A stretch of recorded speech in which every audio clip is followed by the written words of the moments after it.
ரமேஷ் ஒரு துடிப்பான, உழைப்பாளியான 25 வயது இளைஞன். ரொம்பவும் ஏழ்மையான குடும்பத்தை சேர்ந்தவர். தன்னுடைய ஏழ்மை நிலையின் காரணமா, அவருடைய பள்ளி படிப்பை கூட அவர் சரியா முடிக்கல. 4வது வரைக்கும் தான் படிச்சிருந்தாரு. அதுக்கப்புறம் சின்ன சின்ன வேலைகள் செஞ்சு தன்னுடைய குடும்பத்த காப்பாத்திக்கிட்டு இருந்தாரு.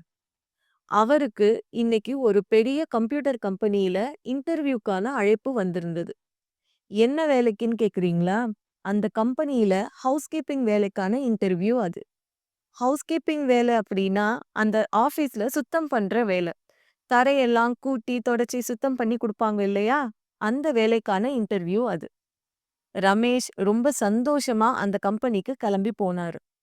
அந்த கம்பெனி வெளியில இருந்து பார்க்கும்போதே அவ்வளவு பிரம்மாண்டமா இருந்தது. ரொம்ப அழகாவும் இருந்தது.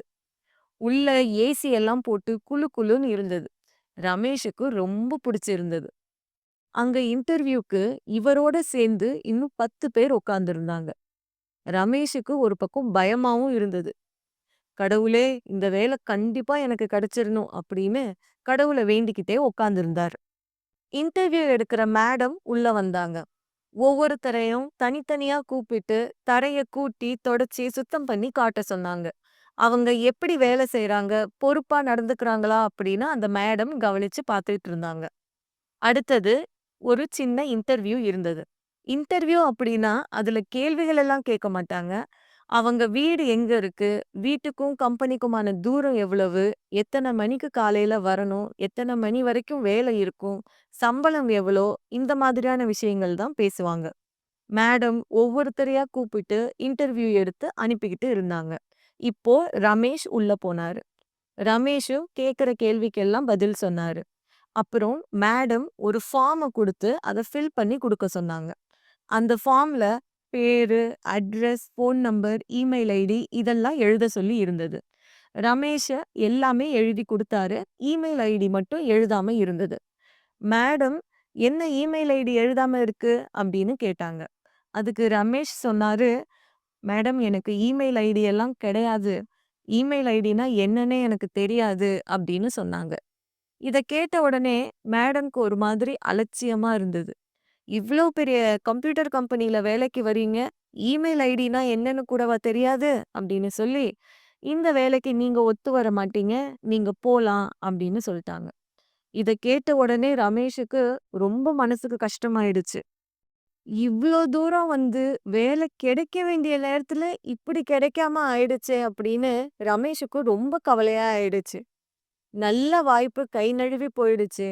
இனிமே இந்த மாதிரி ஒரு வாய்ப்பு நம்மளுடைய வாழ்க்கையில கிடைக்குமா? அப்படின்னு யோசிச்சுக்கிட்டே ரோட்ல ரொம்ப சோகமா நடந்து போய்க்கிட்டு இருந்தாரு. அவர் கண்ணு முன்னாடி அந்த கம்பெனி தான் இருந்தது. அவ்ளோ அழகா, அவ்ளோ பிரம்மாண்டமா இருந்ததே! அந்த கம்பெனில வேலை பார்க்குறேன்னு சொன்னாலே எவ்ளோ பெருமையா இருக்கும். நல்ல வாய்ப்ப விட்டுட்டோமே! அப்படின்னு மனசுக்குள்ள திரும்ப திரும்ப அதையே நெனச்சு யோசிச்சுக்கிட்டு ரொம்ப சோகமா நடந்து போய்க்கிட்டு இருந்தாரு. வழியில அப்போ ஒரு வெங்காய மண்டி இருந்தது. அங்க வியாபாரம் ரொம்ப நல்லா நடந்துகிட்டு இருந்தது. கொஞ்ச நேரம் அங்கேயே உட்கார்ந்து அங்க என்ன நடக்குதுன்னு கவனிச்சுக்கிட்டு இருந்தாரு. வியாபாரம் நல்லபடியா ஓடிட்டு இருந்தது. தன்னோட பாக்கெட்ல எவ்ளோ காசு இருக்குன்னு ரமேஷ் பார்த்தாரு. ரூ. 100 இருந்தது. ரமேஷ் தான்கிட்ட இருக்கிற ரூ. 100யும் குடுத்து வெங்காயம் வாங்கினாரு. வெங்காயத்த கையில வச்சுக்கிட்டு கொஞ்சம் தூரம் நடந்து போனாரு. அங்க வழியில ஒரு பெரிய அபார்ட்மெண்ட் இருந்தது. அந்த அபார்ட்மெண்ட் முன்னாடி நின்னுக்கிட்டு வெங்காயம், வெங்காயம்னு கூவி கூவி வித்தாரு. ஒரு 15 நிமிஷத்துக்குள்ளயே அவர் கையில வச்சிருந்த வெங்காயம் அத்தனையும் வித்து போச்சு. ரூ. 50 அவருக்கு லாபம் கிடைச்சது. அவரு வீட்ல போய் உட்கார்ந்து யோசிச்சாரு. கொஞ்ச நேரத்திலேயே ரூ. 100 முதல் போட்டு ரூ. 50 லாபம் எடுத்திருக்கிறோமே! இதையே நம்ம தொடர்ந்து செஞ்சா என்னன்னு யோசிச்சாரு. மறுநாளும் அதே மாரி வெங்காயம் வாங்கினாரு. போய் வித்தாரு. இத தொடர்ந்து செஞ்சுக்கிட்டே இருந்தாரு. நல்ல லாபம் கிடைச்சது. ஒரு 2 வருஷத்துக்குள்ளயே அவரு சொந்தமா கடை தொடங்கிட்டாரு. நல்ல வியாபாரம் நடந்துட்டு இருந்தது. ஊர்ல அவருக்குன்னு ஒரு நல்ல பேர் கிடைச்சது. கொஞ்ச நாள்ல அவரே வெங்காய மண்டிக்கு சொந்தக்காரரா ஆயிட்டாரு. வசதி, வாய்ப்பு, புகழ் எல்லாமே அவருக்கு கிடைச்சது. நல்ல பணக்காரரா ஆயிட்டாரு. இப்போ ஒரு பேங்க்ல இருந்து ஆபீசர் ஒருத்தரு ரமேஷ பார்க்கறதுக்காக அவருடைய வீட்டுக்கே வந்திருந்தாரு.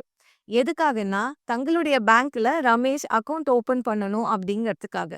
2 பேரும் உட்கார்ந்து பேசுனாங்க. ஆஃபீசர் ரமேஷ் கிட்ட இருந்து தேவையான டாக்குமெண்ட்ஸ் எல்லாம் வாங்கிக்கிட்டாரு. அப்புறம் அப்ளிகேஷன் ஃபார்ம் ஃபில் பண்றதுக்கு அவர்கிட்ட இருந்து டீட்டெயில்ஸ் எல்லாம் கேட்டாரு.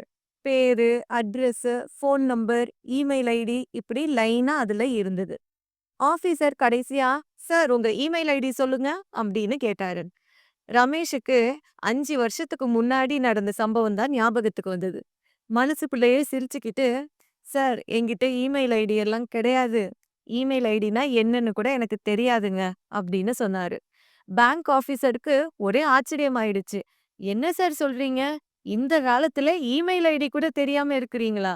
தெரியாமலே நீங்க இவ்ளோ பெரிய ஆளா ஆகியிருக்கீங்களே! அப்போ இமெயில் ஐடி இருந்திருந்தா?" அப்படின்னு சொல்லி முடிக்கிறதுக்குள்ளேயே ரமேஷ் சொன்னாரு, "இமெயில் ஐடி மட்டும் இருந்திருந்தா, நான் இன்னைக்கு வரைக்கும் ஒரு கம்ப்யூட்டர் கம்பெனில தரைய தொடச்சுக்கிட்டு தான் இருந்திருப்பேன்" அப்படின்னு சொன்னாரு.